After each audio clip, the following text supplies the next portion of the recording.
And I hope I can make one episode out of all of this. That would be nice. But anyway, with this quick little distraction, I want it out of the way quickly. Yeah, I can't really postpone it any longer. Now it is going to be dungeon time. You can see the giant dragon cloud at the background. We know we can't reach it normally. However, we think that with the song we've learned in the previous cycle, the new wave bossa nova, we can find a solution for that. Because we found out that Lulu, the singer of the Indigo's Ghost who lost her voice, is apparently a descendant of the protectors of that place. If we can get her to talk again, perhaps we can find a way in the Great Bay Temple. This place is actually an ideal place to catch yourself a fairy, because of being so close to the dungeon and so close to an owl statue, so thought might as well quickly point this out too. But anyway, it's dungeon time, so grab yourself your Zora Mask. You actually have to play it as Zora, the song, so don't go try playing it as a normal Link, that won't do anything. We need Mikau's guitar, because you are unable to talk. However, I have a pretty big hunch we do need you to get to that place over there. The giant dragon cloud that is the Great Bay Temple. But because of murky water, we cannot reach it directly. We need a different solution. Let's start playing the song that your children taught us in the previous cycle. If I remember how it goes. Yeah, there we go. I was all worried again the 3DS notes were going to get to me again. But this one was still in me apparently.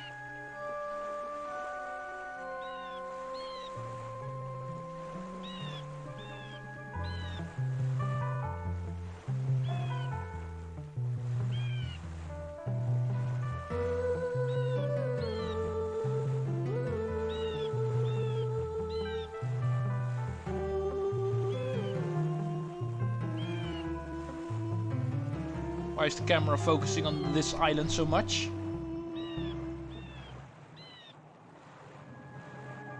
Oh, it's not an island at all. It's a giant turtle. What fairy tale was this from again?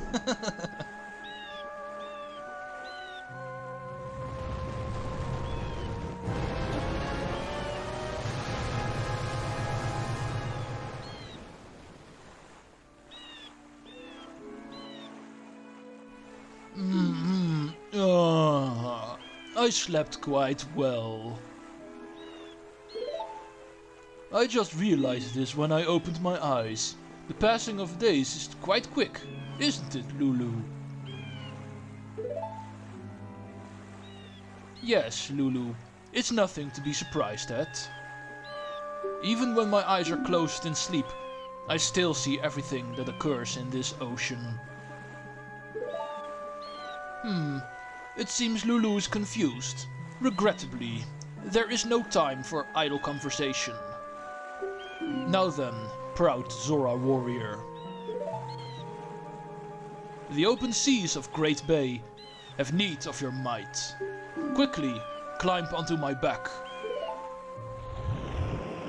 Okay, and with this it seems we have found our way into the dungeon. We can't swim there, but this guy can. So, use his convenient palm trees to hookshot your way onto his back. And let's taxi ourselves on this turtle, the turtle taxi, to the Great Bay Temple at last.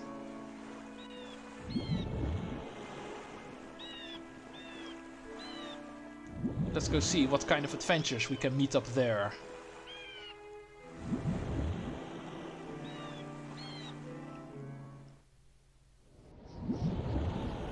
Man, looks even more menacing from up close. Okay, and what the hell are you guys doing? I'm pretty sure that is a pretty bad idea. Bye!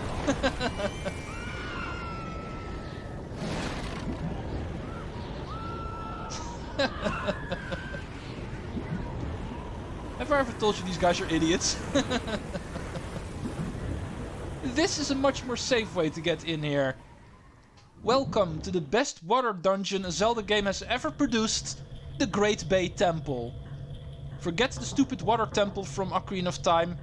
Don't even mention the lake bed temple from Twilight Princess. This is a very good example of a 3D Zelda game that can still do a pretty decent water-themed dungeon. I really like this place, if it isn't obvious. With the exception of the boss, this place is pretty cool. Okay, first things first. There's a couple of torches in here. We're going to want to light these, of course, because we're still on a fairy hunt here.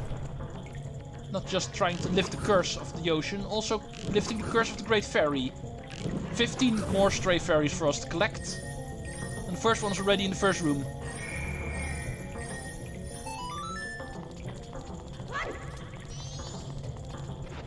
Okay, just remember the turtle will always be here to take you out of the dungeon if you want. Just climb on his back again. Otherwise, let's move in. Whoa, that's a huge water wheel. It looks like it's turning because of the sheer force of that water coming through the pipe. Okay, say hello to the main gimmick of this dungeon. Plumbing. You're going to use a lot of pipe work in order to get water streams. In order to power up these water wheels. In order to get through the dungeon. As you can see, there's a yellow pipeline, there's a red pipeline. And those will actually make all of the mechanics in this dungeon function. There's a sculpture up here which you can shoot for a fairy, so might as well do it from down below. Why bother climbing all the way up there? And there's also one in the water over here, so you can also jump into the water for another one. Let's wait for that second one to touch me, because obviously if I start wearing my Zora Mask they won't get attracted to me anymore. But like I said, there's also one down here. Okay, that's 3 already. And while you're down here, let's make our way to this first switch over here. The first piece of plumbing that we need to do in this dungeon. Let's open up this valve over here, because this is actually our way to get into the true part of the dungeon. As you can see, there's water flowing through this yellow pipe over here. And switching this on will actually give us the ability to use that water in order to create a jet stream that will function as a platform. Okay, here's another valve in order to shut off the main yellow pipeline. We actually don't want it to shut off now, because it is already on, and we want it to be on. Because otherwise all of the mechanics in this dungeon will stop functioning, including these platforms, which we need in order to get up here. So we want the giant water wheel to spin. Otherwise it's impossible to get up here. Be careful for the spiders that are up here.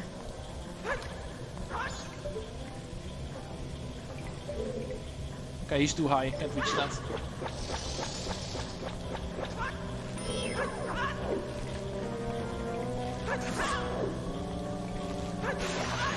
Okay, now that you're disposed of, let's go jump over. Oh, what the hell? Link, I wanted you to jump on top of that water stream, not dive into the water. Perhaps it's a smarter idea to just do it as human Link. Yeah, here again. Zora Link likes swimming way too much. He always dives towards the water. Perhaps it's a better idea to do it as a human. Yeah, that works. Okay. After some effort, we're up here now. Let's go to the main room of this dungeon. I get it. That huge water wheel's powering this thing. Yeah, this is the true main mechanic of the dungeon. The water wheel is actually powering this thing, which will actually whirl around all of the water. And it's actually important to note it is happening in a counterclockwise fashion, as you can see. And that is actually relevant. You will find out why later. But anyway, first we want to get to this upper area, because there's actually going to be a stray fairy in this barrel over here. Come on. And getting out of this is not easy. There we go.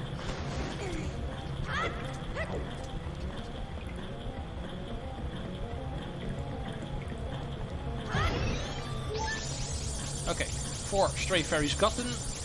Now it's time to actually look at the bottom of this area, because of course the water may be whirling around in a quick speed. It does not take away the fact that we can still go in here, dive down. Even as Zora Link, as you can see, we are not immune to the effects of the whirling. It will also push us in a counterclockwise fashion, no matter what we try. At the very bottom is a jar, which will actually contain another fairy.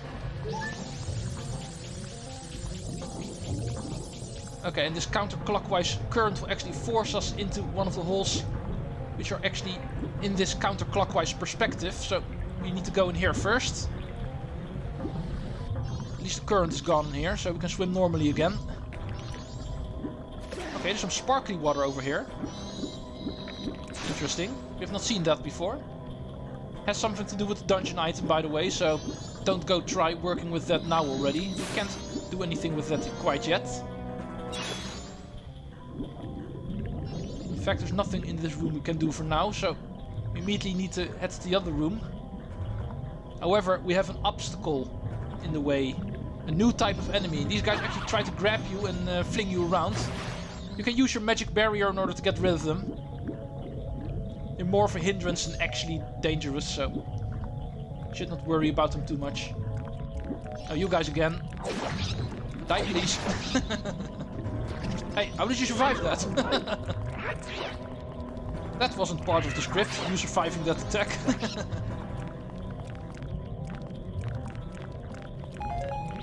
Okay, but there's actually also one in the top of this room. We need to kill all of them. These guys will actually spawn a chest for us if we defeat all of them.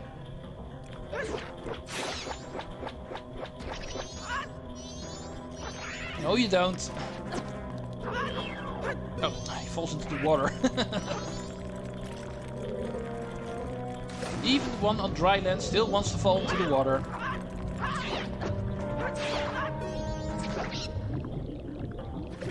Okay, and once you're all defeated, like I promised, a chest will spawn. A small one, so you know what it's going to contain. Like any of the small chests in this game. Come on! I sometimes really can't stand the mechanic where Zora Link always tries to dive whenever you're above water. But anyway, stray fairy. Every single chest in a dungeon in this game that is not a fancy color is always a stray fairy. Okay, and speaking of fancy colored chests, we've got multiple of these in this room, as we can see. But that is not all that is here. As you can see, we actually have a current over here, which actually is connected to the main room. So we don't want to fall in here, because that will just drag us back to the main room. Something we don't quite want yet. But there is actually a jar hidden here. We need to try to get from above the water, so we can catch the stray fairy in here. One of the better hidden stray fairies in this dungeon, to be honest.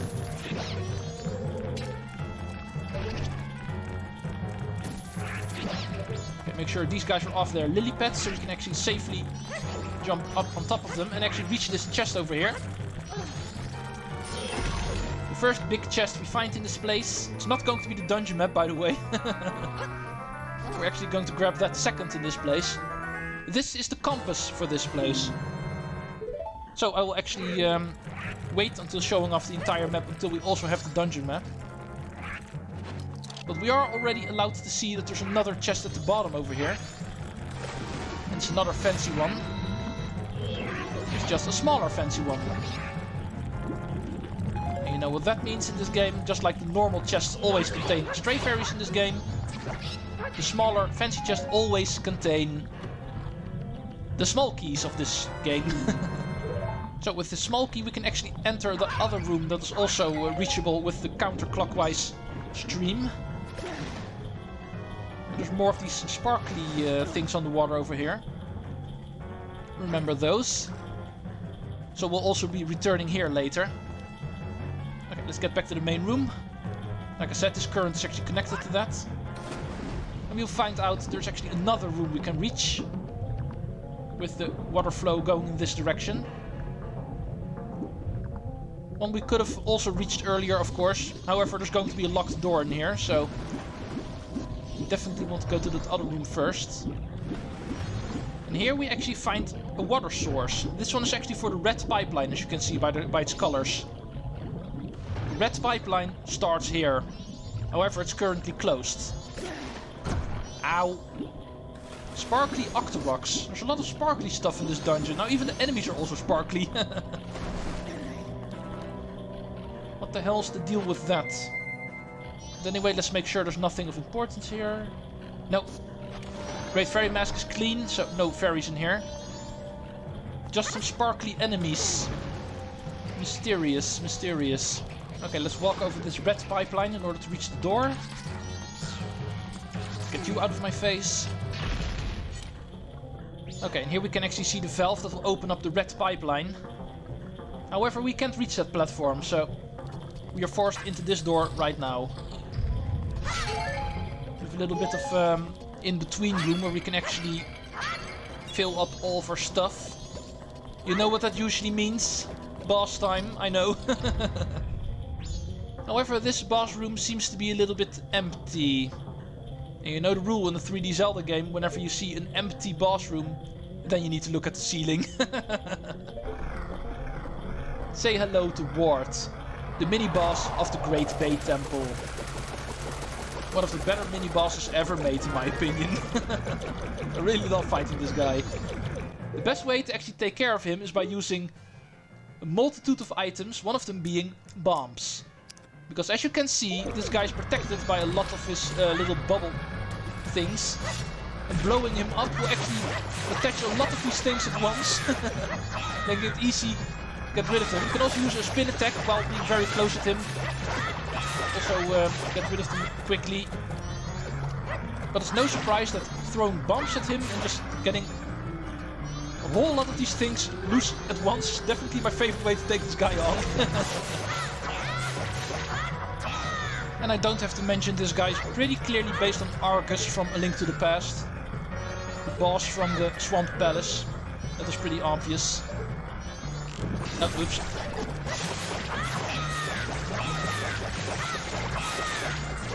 Let's get rid of a lot of these things. You actually don't officially have to get rid of all of them. The moment his eye is reachable, then you have done enough. So that's going to be the main gist of this guy. The moment his eye is actually unprotected enough for you to actually reach it with one of your items, bow or hookshot or whatever you want to use, then you're going to want to shoot him there, because that is his official weakness. If you hit him more than enough times, he will actually get rid of all of his bubbles at once. He will start launching himself through the room, and apparently I already killed him. Okay, in that case the explanation is going to be over. Normally you're going to want to try to hit him with arrows the moment you've got rid of all of the bubbles, while he's launching himself through the room, but apparently you can also hit him with your sword. On my end it kinda happened accidentally, but still he died, and that's all that matters. The dungeon item for this place is ice arrows. Set it to the item buttons to power up your arrows with magic. Now you can freeze enemies and objects. Aim wisely to turn shimmering water into icy platforms. Aha, so that's what the sparkling water was for. We can use these ice arrows unlike in Ocarina of Time. And this is actually an item that has a new function. Ice arrows, these babies, can actually freeze not just enemies, but also water in some instances. Unlike in the Nintendo 64 version where all of the water was freezable, in this game you can only do it with shimmering water or sparkly water, like I'd like to call it. There were way too many glitches present in the Nintendo 64 version because of being able to actually freeze all of the water. So they kind of changed it around this time around. Whenever you see a shimmer on either an enemy or on the water, it means you can freeze it. Like this. And freezing something is important because you can use that as a platform from that point on. In this case, being able to actually reach this over here. Finally, being able to turn on the red pipeline. Let's get that water flowing. Okay, and take a close look at your map at this point. As you can see, all of the active pipelines, in this case the red one, also appear on my map. So in case you get lost in this place trying to find out where the next valve is trying to open up more pipelines, you can actually follow any of the pipelines, the red one and the yellow one, on your map. See where they all lead to. And with that, find yourself the next puzzle. So this place is pretty easy not to get lost in because of the map helping you with where the pipelines are. Or you can just follow them directly by just looking where they are going. Not on your map, but on your screen directly. With that we can actually find out the red pipeline goes in here. At least the active one. Back into this room. I've already been here. Ow, by the way. Stupid skeleton fish. Go away. Okay, let's get a better vantage point.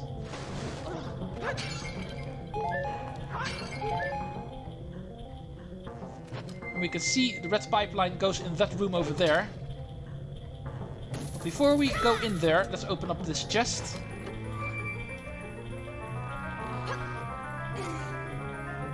And here we have the dungeon map. Could have gotten this earlier, but I was here now, so didn't want to go here twice. And with the dungeon map in hand, we first of all can see the layout of this place. There are 4 floors. Even though the second floor and the second basement floor aren't too big, but still. And this is how this place looks. And when zoomed in, we can actually also see the pipelines and find out there's also a green pipeline. Besides that, it is pretty obvious that from all of the dungeons in this game, the dungeon map has never been as important as it is in the Great Bay Temple, because it shows off all of the active pipelines. And since there are 3 of them, it is definitely very important.